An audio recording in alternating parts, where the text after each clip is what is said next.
expliqué le professeur Laraba, dans les maladies lysosomales, la physiopathe fait intervenir des dépôts intracellulaires. Ces dépôts intracellulaires qui sont à l'origine de l'augmentation de la taille de la cellule. Et le mot-clé pour cette question thérapeutique, c'est l'accumulation de ces sphingolipides qui est lente, elle est progressive, elle commence très tôt, même avant la naissance. Et ce qui fait toute la difficulté pour faire le diagnostic précocement, et la difficulté aussi de savoir le timing ou bien le moment où l'accumulation bascule vers le côté symptomatique. On ne parle pas de grosse rate, on ne parle pas de gros foie, ce n'est pas une maladie de Gaucher, ce n'est pas une maladie de Niemann-Pick, mais où le macrophage est au cœur de cette problématique, mais plutôt c'est la cellule endothéliale qui est en cause.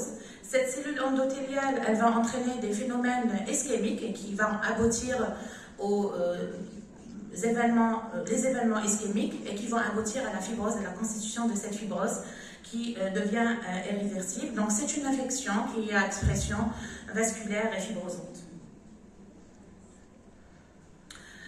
D'où proviennent les maladies Fabry qui sont référées généralement en médecine interne. La plupart des malades, selon cette publication qui date de 2012, d'un travail sur l'origine des patients qui sont pris en charge en médecine interne, appelée anciennement la Grande Nouvelle Simulatrice, proviennent de différents établissements, comme vous le voyez, donc de la pédiatrie, de la néphrologie, de la neurologie, de la dermatologie. Et c'est l'exemple de notre patient, Kamel, qui est âgé de 42 ans, qui n'a pas d'antécédent particulier, qui nous a été adressé pour l'exploration d'un lymphœdème chronique unilatéral compliqué d'une cellulite du membre inférieur gauche, avec une HTA d'apparition récente. Il a très bien évolué sous double antibiothérapie. Hormis son syndrome inflammatoire associé, il est associé à une insuffisance rénale modérée avec une DFG à 54 ml par minute et une protéinurie significative à 2 grammes par 24 heures. Donc on fait l'exploration par rapport à cette HTA, donc on fait un ECG et on tombe sur une HVG, une belle HVG électrique avec à l'échocardiographie un cœur épais, un septum interventriculaire qui avoisine les 18 mm. On complète devant cette CMH inexpliquée, on complète l'exploration par la réalisation d'une IRM cardiaque, on fait un mapping, on trouve des anomalies et ça conclut à une cardiomyopathie restrictive avec un foyer de remplacement fibrotique majoré dans la paroi inféro-latérobasale du ventricule droit. Donc on a repris notre interrogatoire chez notre patient, on retrouve la notion d'acroparesthésie des extrémités dès l'enfance avec une notion de trouble de la sudation qui a été rapportée depuis l'âge de 8 ans. Le visage évoquant une acromégalie, il n'avait pas d'angiokératome et il n'avait pas de téléangiectasie. Par ailleurs, il y avait la notion de cas similaire de lymphœdème cryptogénique chez la maman et chez la sœur, et la mère décédée suite à un AVC ischémique à l'âge de 50 ans. Donc, devant tous ces éléments réunis, devant cette cardiomyopathie hypertrophique, la protéinurie, les troubles de la sudation, ainsi que la notion de lymphœdème familial et l'histoire familiale d'événements vasculaires, on a évoqué la maladie de Fabry, qui a été confirmée et l'identification de la mutation génétique a été objectivée. On a traité notre malade, on a réussi à stabiliser ses chiffres tensionnels par les néphroprotecteurs, on a noté une nette régression du lymphœdème, même la clairance s'est stabilisée, mais on n'a pas pu correctement évaluer ce malade à cause des ruptures des médicaments. Donc on n'a pas assez de recul par rapport à l'exploration et l'évaluation, surtout cardiaque. Donc sa sœur qui a 42 ans, on a identifié la mutation génétique, elle souffre de douleurs pseudo-angineuses avec des acroparesthésies, elle a un PR court avec une CMH d'allure hypertensive et son fils qui est le neveu de Kamel, qui a 16 ans, il présente des acroparesthésies invalidantes. Donc comme vous le voyez, le spectre de l'atteinte de la maladie de Fabry est très large. C'est une affection qui est multisystémique et multi-organe. Comme il existe un continuum de gravité sur le plan viscéral et un temps de latence qui peut aller jusqu'à 20 ans, on voit bien sur cette diapo que les manifestations rénales commencent à l'âge de 20 ans et les manifestations cardiaques s'expriment à l'âge de 40 ans. Quand on parle de maladie de Fabry, on ne dit pas suffisamment de choses. On a affaire à de populations différentes, même au sein de la même famille. Mais il existe deux phénotypes, comme ça a été expliqué. Deux phénotypes, c'est le phénotype classique avec l'atteinte multi-organes. Et au premier plan, c'est ce qui fait le pronostic dans ce phénotype, c'est l'atteinte rénale, avec les AVC qui peuvent survenir d'une façon précoce à l'âge de 30 ans. Et il y a le phénotype qui n'est pas classique, où l'atteinte cardiaque elle était au premier plan, et ça survient à un âge tardif, c'est late onset, et avec les signes ORL qui l'accompagnent, et parfois même des troubles neuropsychiatriques. Le deuxième problème qu'on a, c'est le problème de la femme Fabry. Ça a été aussi bien éclairci lors de la présentation précédente. Donc la femme Fabry, elle touche aussi, la maladie de Fabry, pardon, touche aussi la femme. C'est une, donc les femmes ont une inactivation, présentent une inactivation aléatoire du chromosome X. Cette inactivation de l'X sain, elle est à l'origine de ce phénomène de l'ionisation, la vacuolisation qui est débutante, qui témoigne d'une atteinte d'organes. Donc, les femmes, elles ne sont pas uniquement vectrices, elles peuvent être malades et sévèrement malades. Ce qui a été constaté lors des registres, les registres européens et le registre américain, chez 100 patients dialysés, on retrouve 12 femmes qui ont été dialysées, et la présence aussi d'une cornée verticillée chez 75% des femmes. Et plusieurs études ont montré que les femmes sont insuffisamment traitées. Pourquoi? Parce que collectivement, on a cette impression que l'atteinte féminine, on la sous-estime. Donc, l'intérêt est d'explorer correctement les malades et de les traiter et surtout de dépister l'atteinte d'organes. Donc, si on revient à l'histoire naturelle de la maladie de Fabry, sans traitement. Donc on voit bien que selon la description de l'évolution naturelle de ces patients, il y a un papier qui fait froid, qui date de 2002, c'est-à-dire une année après l'avènement de la thérapeutique, de l'enzymothérapie. Et on voit bien que ça diminue de 12 ml chaque année, avec une espérance de vie qui est raccourcie de moins de 50 ans chez l'homme.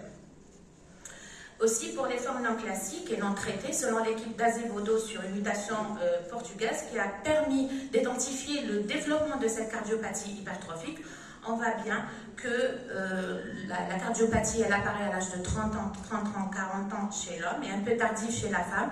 Et l'espérance de vie, elle est de 65 ans chez l'homme et 75 ans chez la femme. Donc la forme non classique, elle a un pronostic moins sévère que la forme classique. Mais aujourd'hui, c'est la cardiopathie qui fait le pronostic de la maladie et qui est responsable de la mortalité prématurée estimée à 62%.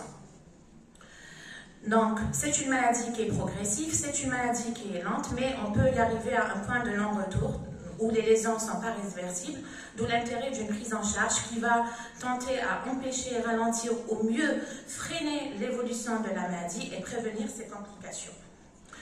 Donc, si on se base sur le plus grand registre de la maladie de Fabry, pourquoi on traite tôt? Donc, ce registre a recensé près de 5000 malades de différents pays. Et en comparaison avec l'histoire naturelle de la maladie Fabry chez les patients non traités, on voit que l'enzymothérapie, elle permet de stabiliser ou mieux améliorer la fonction cardiaque, améliorer la structure cardiaque, améliorer les symptômes, c'est une amélioration qui est assez significative, avec l'amélioration significative de la qualité de vie. C'est un papier d'une cohorte qui est historique, qui aussi indique l'intérêt d'un diagnostic précoce. Si vous voyez les trois études, quand vous voyez les trois barres en noir, c'est l'évolution sans traitement des malades qui n'ont pas été traités. Donc on voit visiblement qu'il y a eu un déclin de l'atteinte rénale, alors que si le malade est protéinurie, que ce soit la protéinurie, elle est à 1 gramme, supérieure à 1 gramme ou inférieure à 1 gramme, avec une fonction rénale, avec une dysfonction fonction rénale ou pas. Donc on voit que l'évolution, elle est inéluctablement vers une insuffisance rénale, et l'évolution, elle est différente selon la thérapeutique introduite. Donc, comme message, S'il y a une protéinurie, ça témoigne d'une glomérulosclérose. S'il y a une protéinurie, c'est que les dégâts ils sont toujours là, donc il faut juste agir juste avant l'installation de la protéinurie. Il est fondamental d'arriver tôt avec moins de dégâts non réversibles en se basant sur les guidelines. Ce sont des critères précoces de la mise en route du traitement. Sur le plan rénal, en se basant sur le plan rénal, rechercher les lésions histologiques qui sont rénales, c'est les inclusions podocytaires, la protéinurie, la DHG, et est-ce que le patient est dialysé ou pas, est-ce qu'il est transplanté ou pas. Il est important de signaler aussi que le patient transplanté doit bénéficier et doit continuer l'enzymothérapie parce que le greffon ne peut pas assurer l'enzymothérapie qui va jusqu'à la clairance de tout le substrat. Donc là aussi, c'est une étude pour les femmes Fabry qui témoigne aussi de l'efficacité et de l'intérêt de traiter les malades. C'est à propos de 36 femmes, plus de 18 ans. Donc on a évalué le score MSSI sur la somme des symptômes, on a évalué l'atteinte rénale et on a évalué les symptômes qui accompagnent l'insuffisance cardiaque et on a évalué l'indice de masse ventriculaire gauche. Et on a constaté que 90% de ces patients sans hyperfiltration à la baseline ont démontré une amélioration ou bien une stabilité de leur fonction rénale après 4 ans de traitement. Quelles sont la réponse à cette question? Quelles sont les indications à un traitement spécifique? Elles dépendent de plusieurs items, donc elles dépendent de l'âge, elles dépendent du phénotype, elles dépendent de la réversibilité des atteintes et elles dépendent aussi que disent les guidelines. Donc, quand on parle de traitement spécifique, on a 2 approches thérapeutiques avec 3 molécules. Donc, les 2 premières molécules, on a la galsidase bêta et la galsidase alpha, qu'on peut les introduire à partir de l'âge pédiatrique, 7 ans et 8 ans respectivement. Ils ont eu la AMM depuis 2001 et l'administration se fait d'une façon bimensuelle en intraveineux. Il y a aussi une deuxième approche thérapeutique qui est la molécule chaperone, migalastat. C'est un traitement qui est d'apparition récente. Il a obtenu l'AMM depuis mai 2016 à partir de 16 ans par voie orale et il est disponible, il est préconisé pour les mutations sensibles. Avant d'initier le traitement spécifique, c'est important de définir la forme de la maladie. Donc le premier élément essentiel, c'est de définir cette forme. Donc est-ce que c'est une forme, est-ce que c'est un phénotype classique avec l'atteinte multi-organe, est-ce que c'est un phénotype variant ou bien late onset ou bien c'est un phénotype cardiaque, ou il y a un autre phénotype qu'on n'arrive pas à définir entre un classique et un variant. C'est des formes avec une activité alpha-galactosidase qui est anormale et une accumulation de l'isio-GB3. Les guidelines de l'institution de traitement enzymatique substitutif dans la maladie de Fabry répondant aux recommandations. Chez l'homme, on doit introduire ce traitement, que ce soit symptomatique ou asymptomatique. Chez la femme, c'est la femme symptomatique et l'enfant symptomatique aussi. On doit initier le traitement. Avec chez les sexes masculins ou late enceinte, si la dégradation de la fonction rénale est visible, donc inférieure à 90 ml, si l'apparition de l'albuminurie et s'il y a des inclusions podocytaires à l'histologie rénale.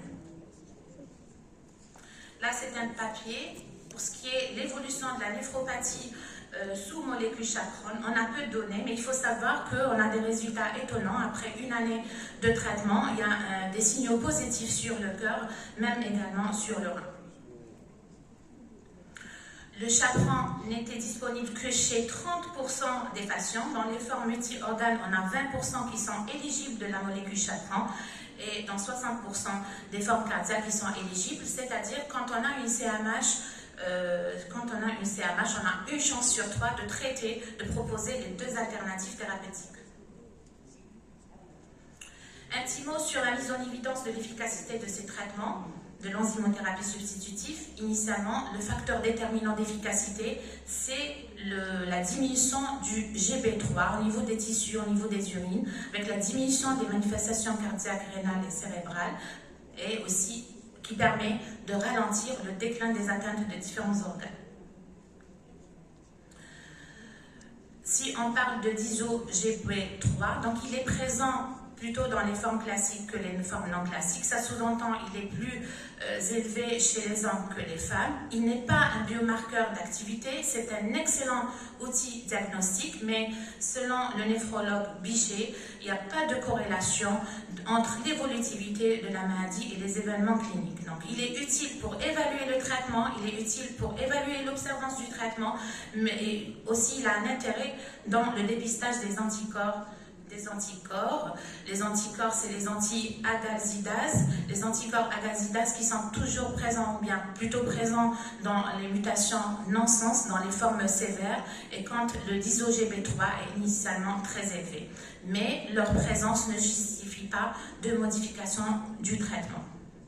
Donc, à côté de cette prise en charge, on va dire, spécialisée par le traitement spécifique, il y a la prise en charge globale qui doit être renforcée. Donc, c'est la prévention et la prise en charge des facteurs de risque cardiovasculaire. On va lutter contre le tabagisme, on va être actif sur le diabète, la sédentarité, on va traiter l'HTA par des néphroprotecteurs et on va aussi traiter notre dyslipidémie.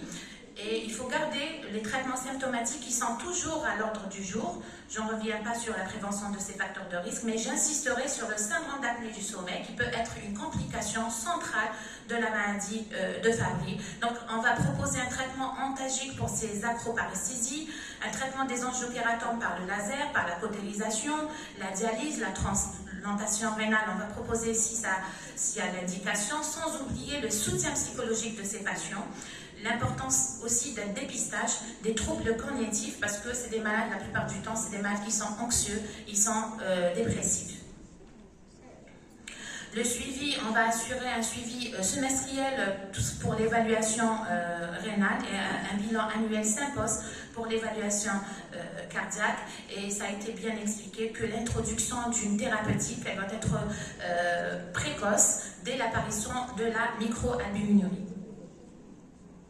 Le suivi aussi sur le plan cardiaque, on doit pousser notre investigation s'il y a une progression pour proposer d'autres traitements spécifiques comme les défibrillateurs s'il y a une arythmie qu'on n'arrive pas à la stabiliser avec une thérapeutique. Pour l'atteinte cérébrale, on va faire une IRM cérébrale tous les 3 ans et l'exploration fonctionnelle respiratoire aussi tous les 2 ans. Il y a une place pour l'éducation thérapeutique du patient. Pourquoi l'éducation a une place grandissante dans ces maladies? Plus les patients vont connaître mieux leur maladie, plus ils vont les rendre plus actifs et ça leur permet aussi des échanges entre les différents patients. Donc c'est un support qui est assez important pour la prise en charge globale de l'affection. Quelles sont nos perspectives? Nos perspectives, il faut déjà insister que les patients doivent être vus régulièrement, tous les ans, et les évaluer sur les différentes atteintes d'organes, faire un dépistage familial parce qu'un patient Fabry égale à une famille Fabry, surveiller puis traiter précocement la recherche des atteintes d'organes, évaluer chaque année par un suivi régulier, avoir une carte de soins et une carte pour les urgences, et l'intérêt que portent aussi les associations de patients, avec une organisation d'un circuit de soins et des équipes multidisciplinaires, d'où l'intérêt d'un plan national pour la prise en charge de ces maladies. Et je vous remercie.